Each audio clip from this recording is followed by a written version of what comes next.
The Jonah's complex. Do you suffer from the Jonah's complex? God wanted Jonah to go to Nineveh. He went the other direction. He boarded the ship and headed in the opposite direction of Nineveh.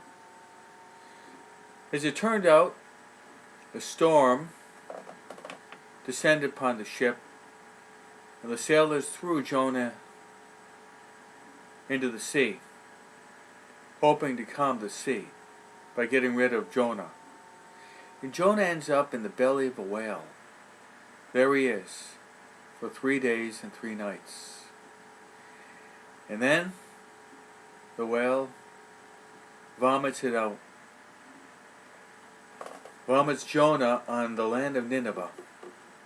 And finally he's obeying God. And this was his message. He said, in 40 days, Nineveh will be destroyed. News reaches the ears of the king. And the king calls a universal fast. From young to old, girls and boys, even the animals have to practice penance by fasting, sackcloth, and ashes. God looks down from heaven and says to Jonah, look at the people, how subdued, how humble they are before my sight. So God decides not to destroy Nineveh. Jonah gets angry. He gets angry with God because he wanted God to destroy them. Then it was a hot day, very hot day, and God allows a plant to grow up so that Jonah can rest beneath the shade of that plant. Jonah rejoices in this, but then God sends a worm that bites at the root of this plant. The plant withers and dies.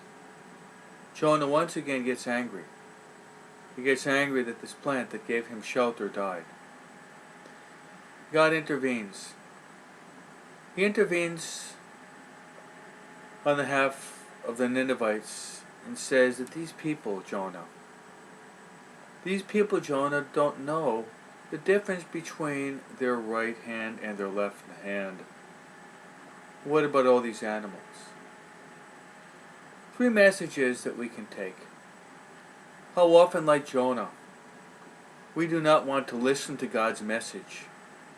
We run away from God. Second is the importance of conversion. Not only do the Ninevites have to be converted, but we have to be converted. And lastly, as we get ready for a year of mercy, he said, our God indeed is a God of great mercy.